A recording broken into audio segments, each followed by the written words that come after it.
This is really just one of my favorite assemblies of the year. I love the Shakespeare Monologue competition. It is just really the best. I am so proud of the actors you're going to see today who have put themselves out there for you time and again to entertain you, to delight you, to make you laugh, to help you understand Shakespeare just a little bit more. It is somewhat daunting to be up here in front of all of you and put yourself out there like the actors are about to do. So most importantly, please give your utmost attention. Focus entirely on the performance. And respect the actors and their work by being perfect audiences. I guess, for most of you that have seen this competition before, at least the people down here, you'll agree with me that it's not just amazing to watch the actors perform, but one of the best parts of this competition is we get to see exactly what Mr. Messer is going to do to introduce this performance. Mr. Messer, thank you so much for bringing this to us. We are so moved by this performance every year. You make it happen. You coach the kids. You give incredible time and energy. We love you very much, Mr. Messer. Thank you so much. Ladies and gentlemen, please give your undivided attention to Mr. Messer. Each year, 20,000 students from around the U.S. participate in a national Shakespeare contest sponsored by the English-Speaking Union. The contest is designed to encourage high school students to develop essential skills in critical thinking, close reading, and public speaking. It increases self-confidence through the reading, analysis, and performance of Shakespeare. Students explore the beauty of Shakespeare's language and bring the timeless works of Shakespeare to life and learn to express his words with understanding, feeling, and clarity. The winner of the national competition receives an all-expenses trip to study acting this summer in London at the Royal Academy of Dramatic Art.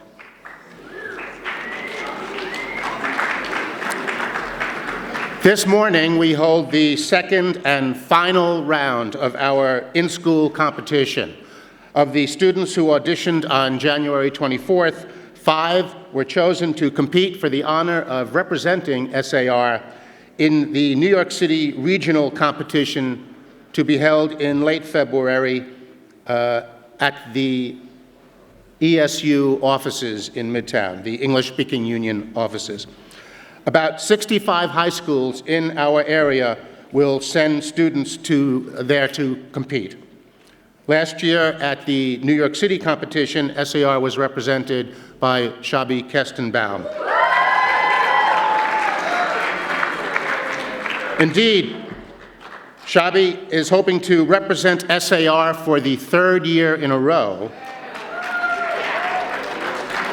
And he competes in today's competition for the 4th and final time of his high school career. Please give him a big round of applause.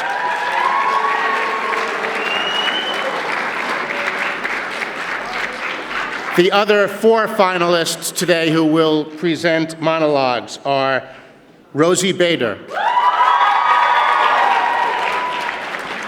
Tal Nyman, Libby Berger-Pessin, and Orrin Neuwirth. And judging today's competition are Amy Heller, Sarah Medved, and myself. So before we begin, let me mention a few things about what you might pay attention to as you are watching the performances. First of all, is the actor's behavior truthful? Shakespeare's language is 400 years old and can seem to us like a foreign, if vaguely familiar language. But when an actor is clear about what they are doing, when they are obviously pleading for mercy, or raging with anger, or proclaiming their undying love, or damning someone to hell, then the truth of their emotions cuts straight through to you, and you feel it in your gut. The actors have spent a lot of time memorizing their lines, but to play characters who come to life, they must seem as if they are making up what they say on the spot. Judge for yourself how spontaneous their language seems to you. Finally, the actors, are they committed to what they are doing? For an actor to seem alive on stage, they can't think about what they just said or be remembering about what they are about to say or do. They must keep propelling themselves into the present moment and then into the moment after that. That is what actors call working moment to moment. To illustrate this concept of working moment to moment, I would like to perform a monologue for you to show you what I mean. In Shakespeare's play, King Henry VI, Part 3, Richard, Duke of Gloucester, who later becomes... Thank you. Who later becomes King Richard III, was that okay? Articulates for the first time his burning desire to be crowned king. Richard, by the way, is a rather hideous-looking fellow. He's a hunchback with a withered arm and one leg shorter than the other. In addition, he's fifth in line to the throne, so his chances of becoming king are remote, and he knows it. Why then, says Richard, I do but dream on sovereignty.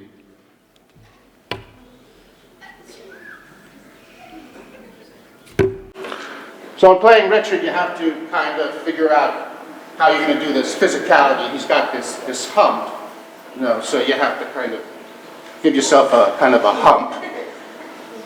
And he's got this sort of withered arm, and one leg is shorter than the other, right? So, and then the person who plays this, and Richard III has to do this for like 3 hours, which isn't easy. Why, then I do but dream on sovereignty. Well, say there is no kingdom then for Richard. What other pleasure can the world afford? I'll make my heaven in a lady's lap, and deck my body with gay ornaments, and witch sweet ladies with my words and looks. Oh, miserable thought, and more unlikely than to accomplish 20 golden crowns. Why, love forswore me in my mother's womb, and for I should not deal in her soft laws, she did corrupt frail nature with some bribe to shrink mine arm up like a withered shrub, to put an envious mountain on my back where sits deformity, to mock my body, to shape my legs of an unequal size, to disproportion me in every part. And am I then a man to be beloved? Then, since this earth affords no joy to me, but to command, to check, to o'erbear such as are a better person than myself, I'll make my heaven whiles I live, to dream upon the crown, and to account this world but hell, until this misshaped trunk that bears this head be round, impaled with a glorious crown. And yet I know not how to get the crown, for many lives stand between me and home. And I, like one lost in a thorny wood that rends the thorns and is rent with the thorns, seeking a way and straying from the way, not knowing how to find the open air, but toiling desperately to find it out, torment myself to catch the English crown. And from this torment, I will free myself, or you my way out with a bloody axe.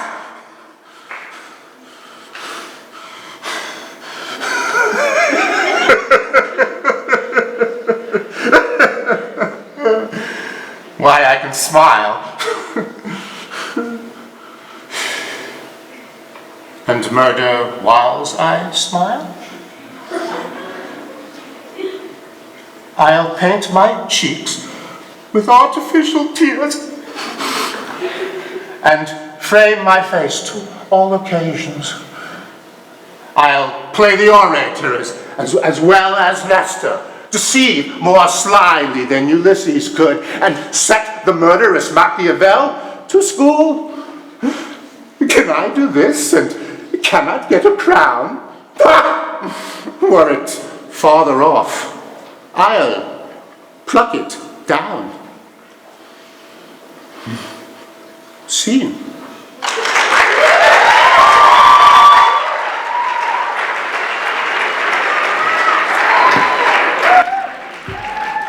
Thank you.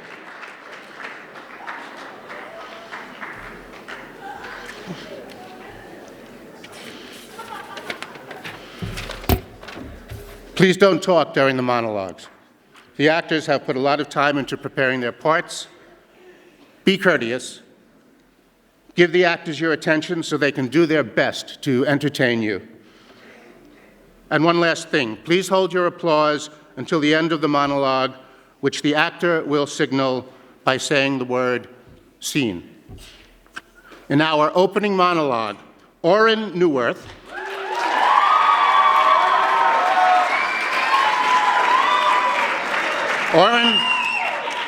performs a speech by Mark Antony from Antony and Cleopatra. Antony has been betrayed by Cleopatra, who has failed to send her navy to support him. Brought low by defeat, he knows that the only honor left to him is to fall upon his sword.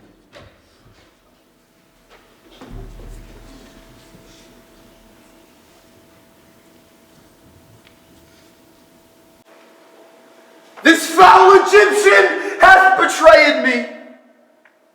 My fleet hath yielded to the foe, and yonder they cast their caps up and carouse together like friends long lost.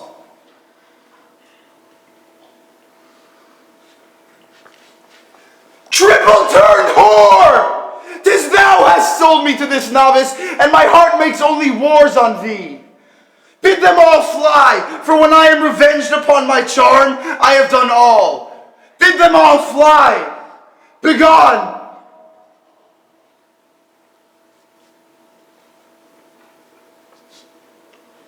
O sun, thy uprise shall I see no more. Fortune and Antony part here. The hearts that spanieled me at heels, to whom I gave their wishes, do discandy and melt their sweets on blossoming Caesar. And this pine is barked that overtopped them all. Betrayed I am. Oh, this false soul of Egypt, this grave charm, whose eye becked forth my wars and called them home, whose bosom was my crownet, my chief end. Like a right gypsy hath at fast and loose sold me to the very heart of loss. Scene.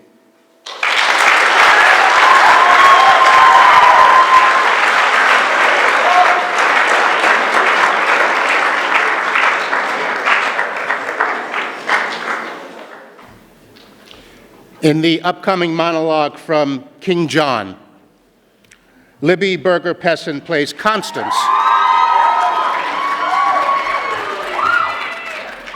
Constance is the mother to young Arthur, who has the strongest claim to the English throne, but Arthur is soon captured by the forces of King John, who want to get him out of the way, if you know what I mean.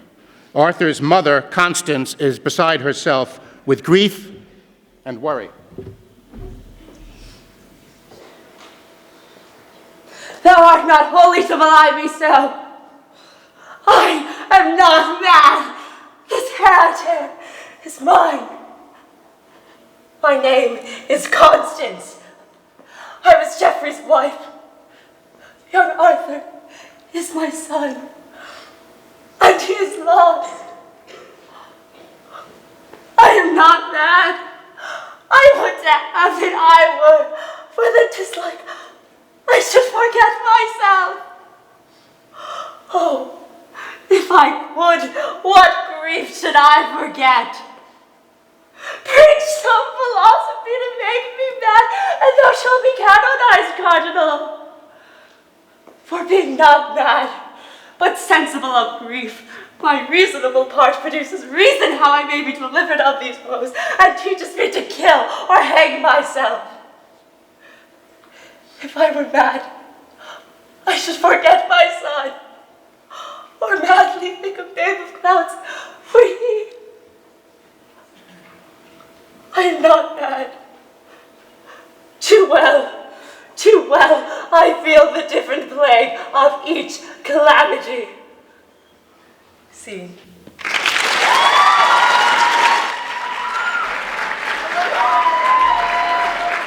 The next monologue features Tal Nyman as Romeo.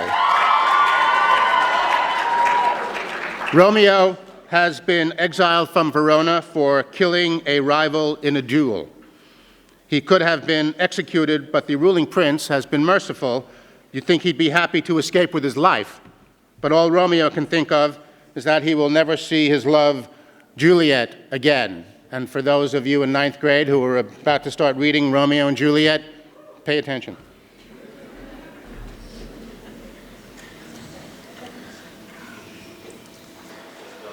"'Tis torture, not mercy. Heaven is here, where Juliet lives. And every cat and dog and little mouse, every unworthy thing, live here in heaven and may look on her, but Romeo may not. More validity, more honorable state, more courtship live in carrion flies than Romeo. They may seize on the white wonder of dear Juliet's hand and steal a mortal blessing from her lips, who even in pure and vestal modesty still blush, as thinking their own kiss is sin. But Romeo may not. He is banished. Flies may do this, but I from this must fly. They are free men, but I am banished. And sayest thou yet that exile is not death?" Scene.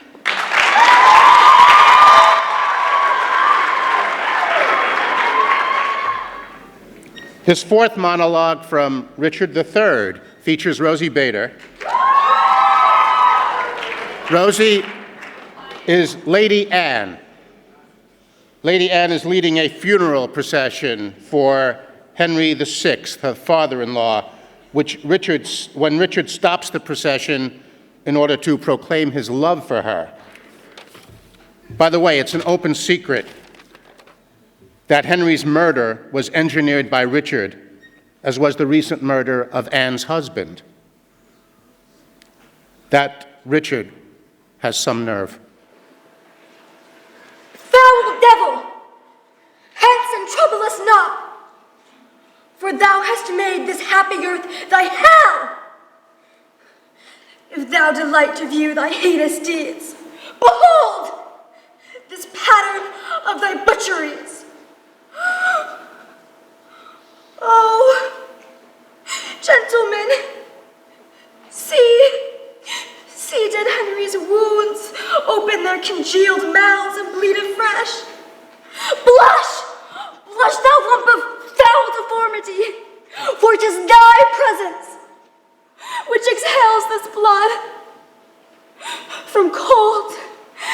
empty veins where no blood dwells.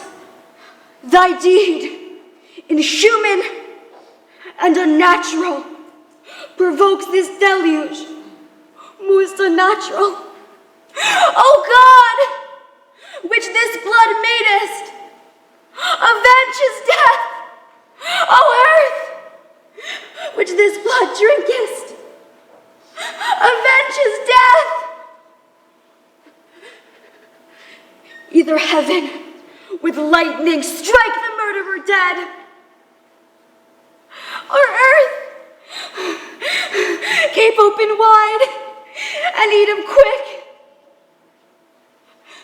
as thou dost swallow up this good king's blood, which his hell-covered arm hath put to red. Scene.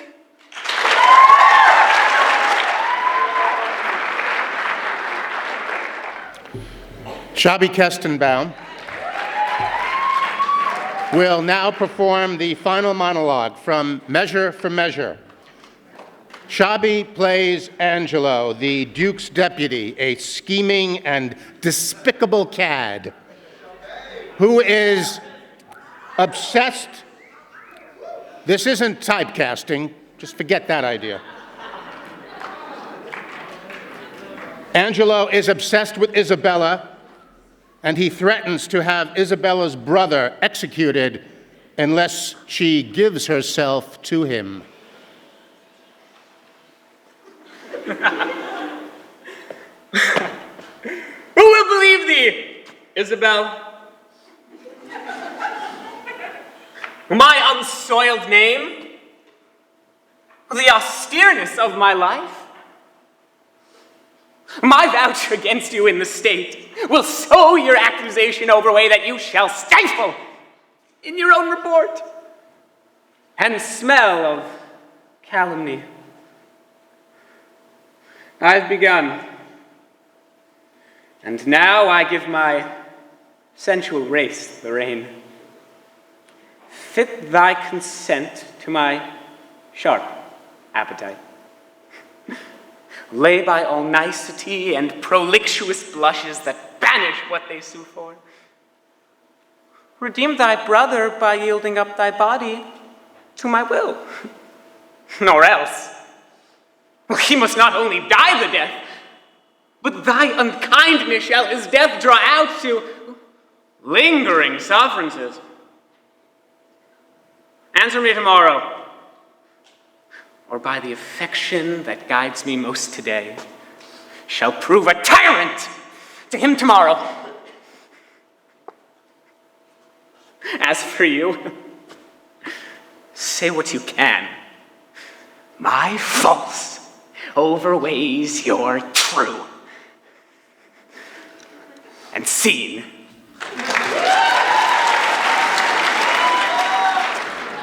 The judges will now take a few minutes to deliberate. This was a hard decision, but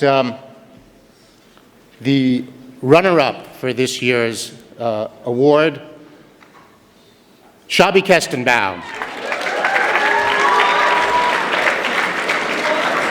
And the person who will win this year's, who will represent SAR, Orrin Newworth.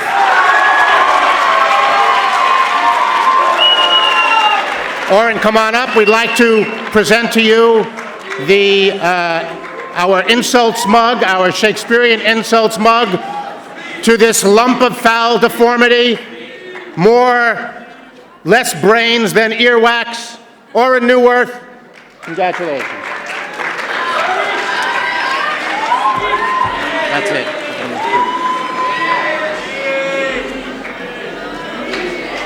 Thank you. I will make a speech. Thank you so much, Mr. Messer. Thank you so much to the 5 actors. We're so very proud of you. Ladies and gentlemen, please make your way to first period. Have a wonderful day.